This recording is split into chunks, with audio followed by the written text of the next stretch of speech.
자, 우선 모의고사부터 다 올려드릴게요. 자, 어려운 거 중심으로 설명합시다. 자, 어려운 거 중심으로 설명할게요. 자, 15번까지는 문제 확인하셨죠? 자, 16번 문제 오답률 불러드릴게요.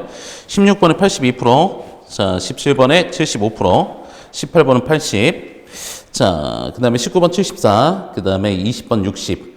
20번 문제는 설명하고 갑시다. 60% 문제 같은 경우는 설명하고 가야 되겠죠?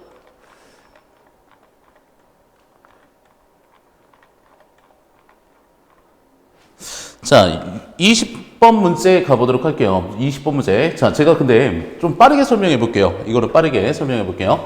자, 윗그림 태양계와 데카르트를 비교하자라고 되어 있어요. 자, 오케이. 자, 그러면 여기서 우리가 좀 정리할 때는 어떻게 접근해야 될지 좀 편할까? 그걸 좀 생각해 볼게요. 자, 동시에 두 가지를 같이 생각한다는 건 어렵잖아요. 그래서 우리가 뭐냐면 지문에서 체한계에 대해서 우리가 정리를 한 상태에서 지문을 한번 문제에 접근해 봅시다. 자, 문제를 접근한 상태에서 그 다음에 보기를 한번 접근해 보시는 게 좀 나을 것 같습니다. 자, 오케이. 그러면요, 여러분들 제가요. 자, 여기서부터 설명해 드리도록 할게요. 여기서부터 설명해 드리도록 할게요. 잠깐만요. 가까이 가니까 부담스럽겠다. 자, 여기서부터 설명해 드리도록 하겠습니다. 제한계의 견해가 여기서부터 나와 있으니까 여기서부터 설명해 볼게요. 6페이지 여기 위치 확인하시고요. 가볼게요. 제한계는 인체 간에서 함축하는 개념 중에 하나가 몸기계였다. 자, 그는 이 개념을 본격적으로 사용하기에 앞서 인체의 형체와 내부 장기로 구성된 일종의 기계로 파악하기 시작했다. 자, 인간의 몸을 하나의 기계로 파악했다는 거죠. 자, 이러한 생각은 전체 신론대인 홉슨의 저서에서 접한 후 더 분명해져서 인체를 복잡한 장치와 그 작동으로 이루어진 몸 기계로 형성하면서 인체가 외부 동력에 의해서 기계적 인과관계에 지배되는 것이 아니라 라고 되어 있어요. 외부 동력에 의해서 기계적 인과관계에 지배되는 것이 아니라 라고 이야기했던 거야. 그 자체가 생명력을 가지고 자발적으로 운동을 한다고 보였다. 바로 자, 체한계는 몸기계에 대해서 이렇게 생각한 거지. 자, 이는 인체를 신기와 결합하여 이해한 결과였고 기계적 운동이 인과관계를 설명하는 원인을 과정을 꼬리에 꼬리를 물고 이어졌다. 따라서 이러한 무한 소급, 자, 여기 볼게 얘들아. 소급에다가 현관펜 좀 쳐놔봐. 자, 과거를 거슬러 올라가다가 소급에 사전적 뜻풀이거든. 자, 근데 모르는 친구들은 소급이라는 단어가 익숙하지 않았던 친구들은 꼭 사전 찾아보도록 하자. 자, 끝맺으려는 운동의 최초 원인을 상정해야만 했다. 그치? 상정도 현관펜 좀 체크해놓고 어휘 모르시는 분들 반드시 체크해놓으세요. 이 문제를 해결하기 위해서 의료기관의 홉스는 창조주와 같은 질적으로 다른 존재를 상정했지만 기독교적 세계관에 부정했던 제한계는 인체를 구성하는 신기를 신체 운동의 원인으로 규정하여 이 문제를 해결하고자 했다. 그래요. 자, 그러면 우리가 뭐냐면 지문을 한번 정리해 보도록 하겠습니다. 자, 여기 어디가 있습니까? 오케이. 홉슨이라고 나와 있네요. 홉슨. 여기 조그맣게 써볼게요. 자, 홉슨 같은 경우는요, 즉, 우리가 뭐냐면, 이 사람은 창조주와 같은 다른 존재가 있다. 운동의 최초 원인은 창조주다라고 이야기합니다. 최초 원인은 창조주라고 이야기했어요. 하지만 최한계 같은 경우는 우리가 뭐다? 자, 외부로부터 있는 것이 아니라 내 마음에 있는, 내 몸속에 있는 신기다라고 이야기했습니다. 운동의 최초 원인을 창조주, 제한계는 신기라고 보았다. 자, 이 정도 본 상태에서 다음 거 넘어가보자. 제한계는 전체 신론에 수록된 뇌로부터 온몸이 뻗어있는 자, 신경계 그림을 접하고 신체 운동을 주관하는 뇌의 역할의 중요성을 인정했어. 하지만 비문학에서 하지만 이런 말 나오면 주의 깊게 보자고 얘기했지. 내가 운동뿐만 아니라 지각을 주관한다는 홉슨의 내주 지각설에 관심을 기울이면서도 자, 그러면 홉슨 같은 경우는 뭐야? 뇌가 운동과 지각을 주관한다고 생각했던 거지. 하지만 제한계는 내주 지각설은 완전히 체계를 이루기에 불충분하다고 보았고 내가 지각을 주관하는 과정이 창조주의 섭리를 보고 지각작용과 기독교적 영혼 사이의 연관성을 부각하려는 전체 신론의 견해를 부정하고 대신 뭐라고 이야기하면 지각 운동을 주관한다고 했다. 뭐가? 힘이. 자, 홉슨과 체한계의 차이점 우리가 좀 주의 깊게 봐주시는 게 좋을 것 같아요. 자, 그 다음에 좀 더 가보자. 자, 그러나 종래의 심주 지각설을 그대로 수용한 것이 아니었다. 기존의 심주 지각설은 심을 심장으로 버튼 것과 달리 그는 신기에 심을 파악했다. 그에 따르면 신기는 신장과 함께 생성되고 소멸되는 것으로 뇌와 심장 같은 인체 기관이 아니라 몸을 구성하는 형체가 있어 없어? 없어. 그러면서 어디 속을 마구 돌아다니는 거야? 몸 속을 마구 돌아다니는 것이다. 신기는 유동적인 성질을 지녔는데 그 중심이 바로 뭐가 되냐면 힘이야. 신기는 상황에 따라 인체의 특정 부위에 더 높은 밀도로 몰리고 그래서 특수한 경우에는 그 다른 곳에 중심이 이동하는데 신기가 균형을 이루어져야 생명 활동과 지각이 제대로질 수 있다. 즉 몸속을 돌아다니는데 서로 무엇을 이루어야 돼? 균형을 이루어야 돼. 그 다음에 좀 더 가볼게. 자, 그 다음에 그는 경험 이전에 아무런 지각 내용을 내포하지 않고 있는 신기가 감각기관을 통해 지각 활동에 있어 외부 세계의 정보를 받아들여 기억으로 저장한다고 파악하였고 신기는 한 몸을 주관하면 그 자체가 하나로 통합되어 있기 때문에 감각도 뭐 할 수 있다? 통합할 수 있었으며 지각 내용을 종합과 확장, 꼭 스스로 사유를 통해 지각 내용을 조정하고 그러한 작용을 적용하여 온갖 세계의 변화에 대응할 수 있다고 보았다. 자, 여기까지만 정리해볼게. 자, 홉슨과 최한계의 차이점에 대해서 우리가 이렇게 정리를 해봤어. 차이점이 우리가 중심이 돼서 머릿속에 남겨놓고 우리가 문제를 풀어줘야 돼. 자, 그러면 20번 문제 가보도록 할게. 20번 문제. 자, 그러면 달리라는 단어 중심 초점 맞추고요. 자, 최한계의 신기는 신체와 독립적이지 않겠고, 그렇죠. 자, 오케이. 최한계의 신기는 신체와 독립적이지 않겠고, 맞는 말이죠. 왜? 신기와 신이 같이 따로 있으니까, 신체가. 자, 태양계는 모두 인간의 사고작용이 일어나는 것이 두뇌라고 보았다. 벌써 정답 나왔다. 자, 둘 다 동시에 생각하지 말고 최한계 것만 갖고 정리를 해봤는데 정답 나왔어. 최한계는 인간의 사고작용이 일어나는 게, 자, 어디라고 했어? 심이라고 보았던 거지. 두뇌가 아니라. 정답이 몇 번이니? 2번이었던 거지. 자, 여기서 좀 잘라서 다음 거로 넘어가도록 할게. 자, 20번에, 자, 정답 2번. 그 다음에, 자, 22번, 73%. 자, 23번 64%, 24번 75%, 25번 61%, 그 다음에 26번은 85%. 이건 좀 스스로 한번 정리해보는 것도 좋을 것 같아. 자, 그 다음에 27번이 80%, 28번은 78, 29번은 73, 30번은 여러분들 42%. 얘는 설명해줘야 되겠구나. 그 다음에 31번은 57%인데 얘도 좀 설명할 필요가 있을 것 같아. 자, 한번 설명해보고 가자. 좀 다 설명하지 못해서 미안해. 알겠지? 분량 때문에 그래. 그러면 30번 문제 보기 한번 읽어보도록 할게. 이 시에서 우포늪에서 왁스의 울음소리를 들으며 득음을 소리의 완성이겠죠. 자, 득음을 못한 채 색을 마감했던 소리꾼을 상상적으로 떠올리면서 이거 있다. 화자는 왁스의 울음소리라는 고단하고 외로웠던 소리꾼이 평생 추구했던 절창을 연상함으로써 우포늪이 생명력이 소리꾼의 영혼의 절창을 이끌었음을 표현하고자 했다. 자연과 인간이 어우러진 세계에서 창조되는 예술의 경지와 우포늪의 아름다움을 어떻게 조화롭게 형성한 것이다 라고 되어 있어. 예술의 경지와 자연의 모습을 조화롭게 형성했다 라고 이야기를 하고 있어. 자, 그러면 여기서 한번 보도록 할게요. 자, 오케이. 자, 나 작품 읽어가면서 확인합니다. 여러분들 왔다 갔다 하셔야 될 것 같아요. 자, 득음을 못하고, 자, 그저 소리꾼을 떠들던 소리꾼이 있었다. 아까 시적 대상이 되겠죠. 자, 그 다음에 보자. 신명한가랑 막갈리 한 사람이며 그 말이던 흰 두루마기 그 사내. 그치? 그 사내가 바로 소리꾼이겠지. 꿈속에서도 폭포 물줄기를 내리치는 한 대목 절창. 그게 바로 뭐가 되겠어? 득음이 되는 거지. 자, 그 다음에 가보도록 하겠습니다. 자, 득음을 찾아 떠돌더니 오늘은 왁스의 울음이 되어 우왕상 솔밭을 다 적시고 우포는 눈치, 그 눈빛 위에 자영은 불꽃을 꽃을 질러 놓았다 라고 되어 있어요. 자, 오케이. 그러면 즉 무엇을 마감하고 세금 마감하고, 자, 무엇을 하게 된 경지? 득음하게 된 경지에 대해서 이야기를 하고 있는 거지. 얘들아, 30번 1번 선지 넘어가도록 하자. 1번 30번에 1번. 화자는 왁스의 울음소리와 우포늪의 풍경을 연결지어 소리꾼이 추구했던 절창을 상상적으로 떠올리고 있다. 충분히 가능성이 있을 것 같아.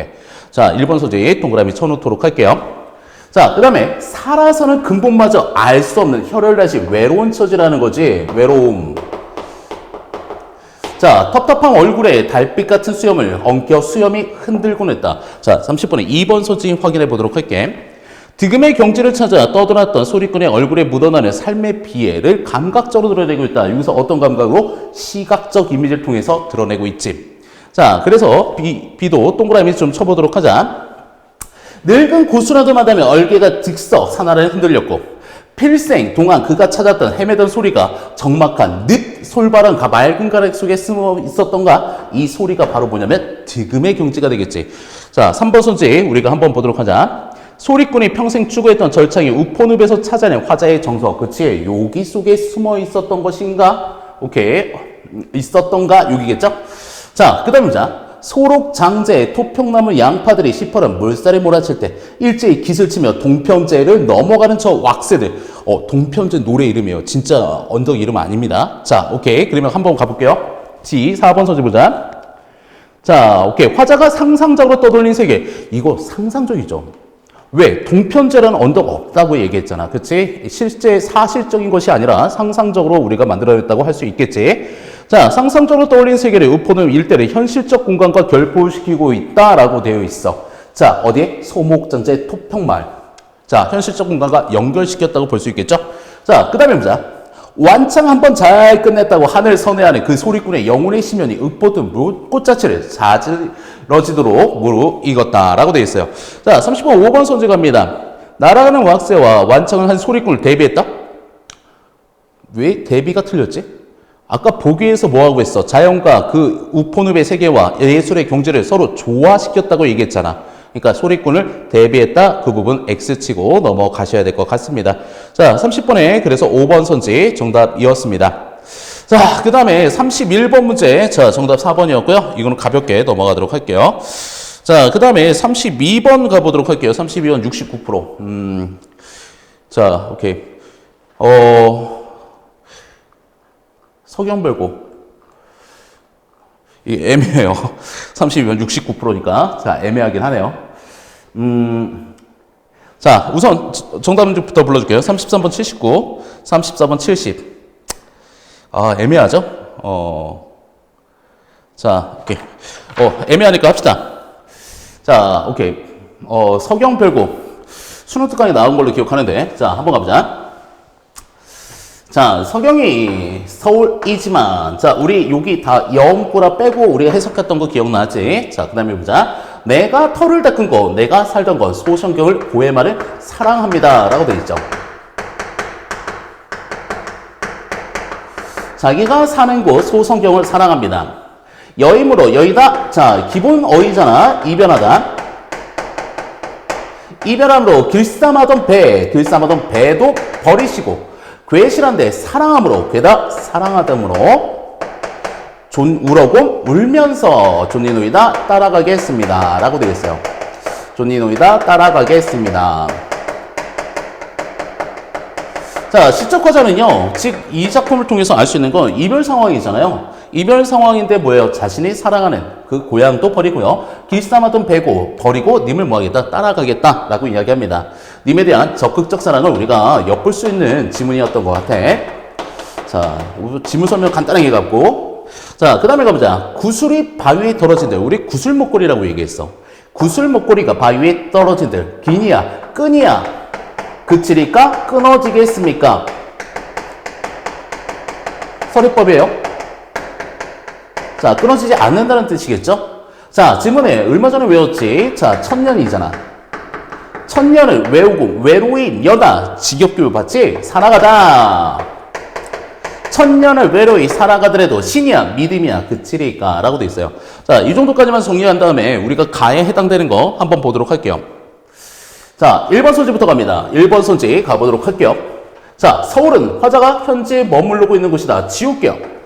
자, 화자가 머물러 있는 장소 아니고요. 화자는 소성경에 있습니다. 자, 그 다음에 오케이. 질산배네 모두 화자가 현재 회피. 피하고 싶은 데서 갖고 싶은데 버리는 거지. 자, 울면서. 오케이. 자, 여기 부분에 함정이 제일 많이 나왔던 걸로 같은데. 자, 울면서는 슬피 우는요. 여기다 밑줄 칠게요. 모두 임의 심정을 드러내고 있다. 이거 선지 만들 때 주체에 흔들리지 말라고 그러겠지. 자, 임의 심정이 아니라요. 누구의 심정이냐면 화자의 심정이잖아. 자, 오케이. 화자의 심정이기 때문에 여기도 지워 넣어야 되겠죠? 자, 그 다음에 보자. 존니 노예단에 모두 임의 곁에 머물고 싶은 화자의 소망. 동그라미. 오, 정답 너무 쉽게 나오는 거 아니야? 근데 왜 이렇게 정답이 이렇게 나죠? 자, 5번 소지 보자. 끊어지겠습니까? 모두 미래 상황에 대한 의식. 아니에요. 끊어지지 않는다는 겁니다. 자, 의심을 품는 것이 아니라 확신이겠죠. 우리의 사랑은 변하지 않는다. 확신이겠죠. 자, 정답은 몇 번이면 4번 될 것 같습니다. 오케이. 자, 그러면요. 여기까지 정리됐고요. 자, 그 다음에 33번 문제 잠깐 봅시다. 가와 A라고 되어 있죠? 자, 그러면 34번 문제 살짝 보고 갈게요. 이게 또 정답률 70%. 그렇게 높진 않네. 자, 오케이. 눈으로 확인해 두시고요. 보기 확인해 두시고요. 저는 안 읽을게요.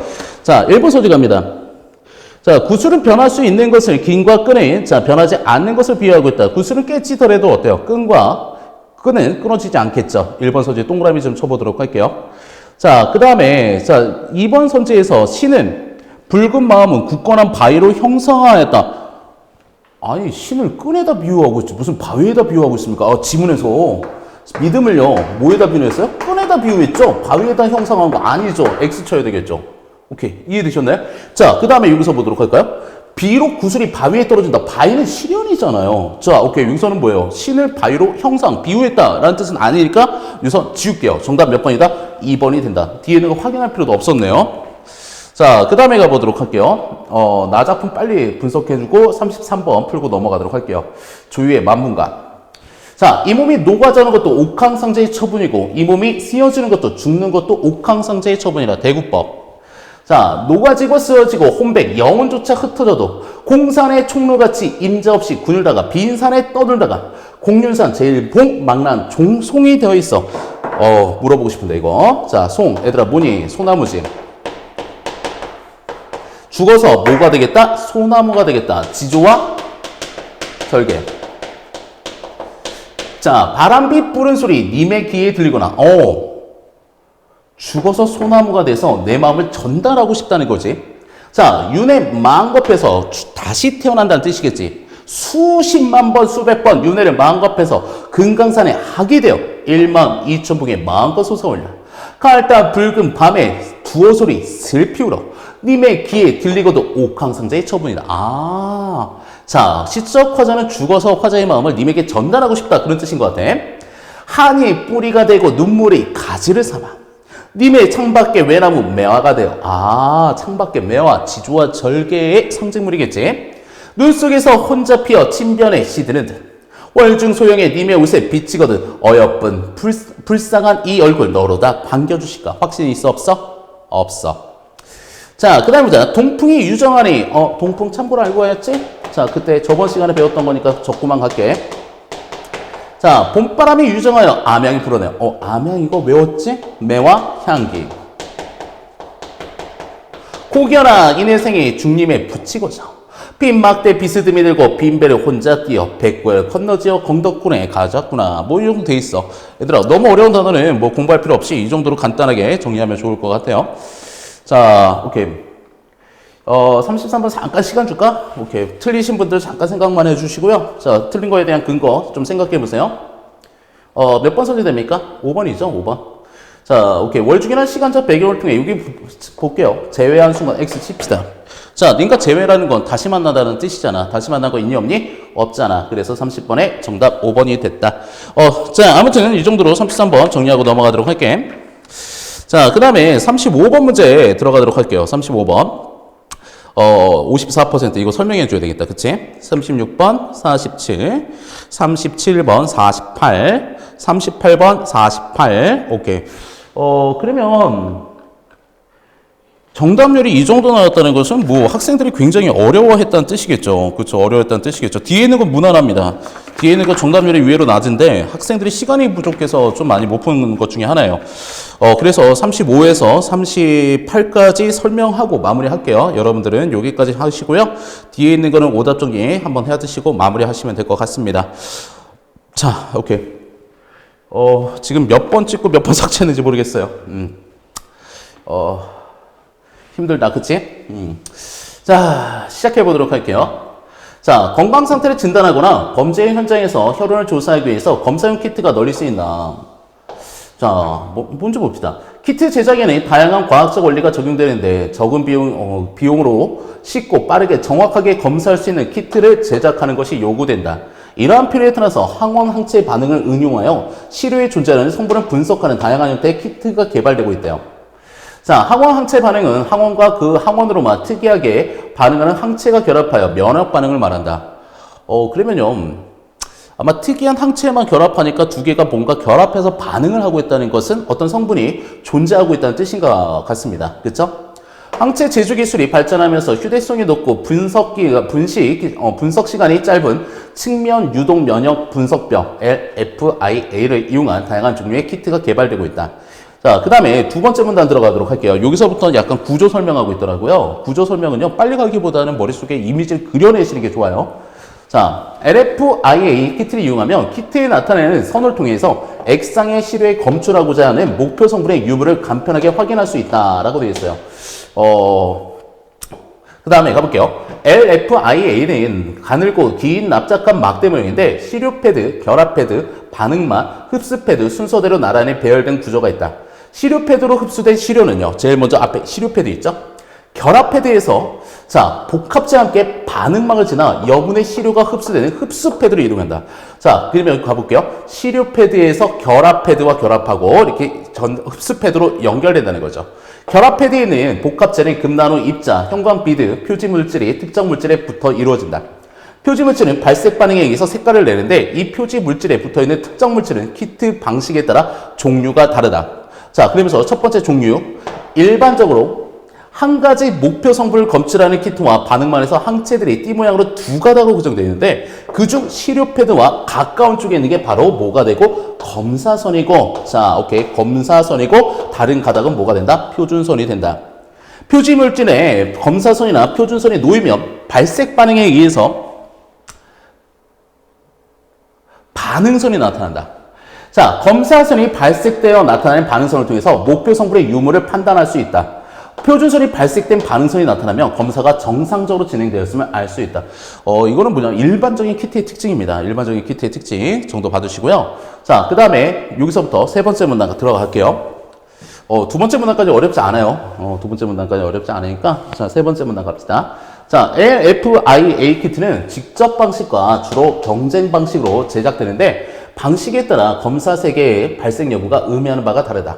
자, 직접 방식에는 복합체의 특정 물질의 목표 성분으로 결합하는 뭐가 들어가 있어요? 항체가 들어가 있어요. 항체가 들어가 있어요. 자, 오케이. 자, 얘와 얘에 대해서 우리가 무엇을 알아야 되니? 차이점을 알고 가야 되잖아. 그렇지. 두 대상 나눴으니까 차이점 알고 가야 되잖아. 직접 방식에는 뭐가 들어가 있냐면 항체가 들어가 있어요. 자, 시료의 목표 성분에 포함되어 있다면 목표 성분은 이 항체와 1차적으로 뭐 하냐면 결합하고요. 이후 검사선이 고정된 항체와 결합하게 됩니다.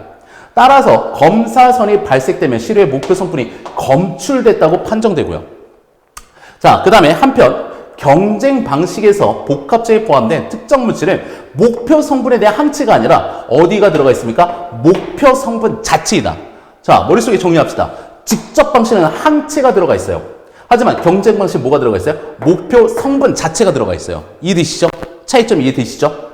자, 만약 시료에 목표 성분이 포함되어 있으면 시료의 목표 성분과 복합체의 목표 성분이 서로 검사선의 항체와 결합하려고 경쟁을 한답니다. 자, 목표 성분이 서로 결합하려고 경쟁한다. 이때 시료의 목표 성분이 충분히 많다면 시료의 목표 성분이 복합체의 목표 성분의 검사선의 항체와 결합하는 것을 방해하므로 검사선이 뭐하지 않아요? 발색하지 않아요. 오케이. 자, 얘 같은 경우는 발색돼요. 얘는 발색되지 않아요. 자, 직접 방식은 세균이나 큰 분자량이 검출할 때 이용하고, 자, 머릿속에 남겨 두 대상 나눴잖아. 경쟁 방식이 뭐다? 항생 물질처럼 목표 성분의 크기가 작은 경우에 이용한다라고 되어 있어.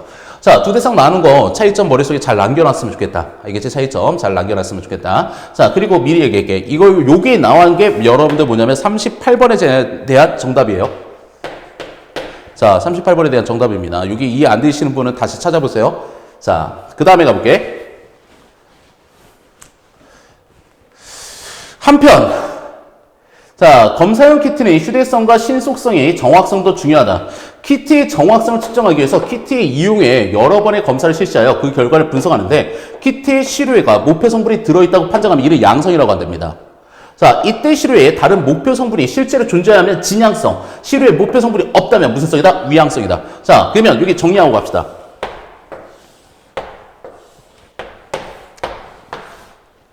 자,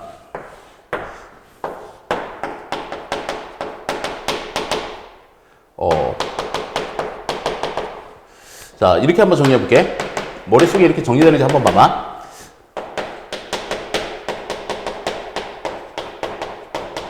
결과가 양성으로 나왔어. 근데 실제로 존재하면 진양성.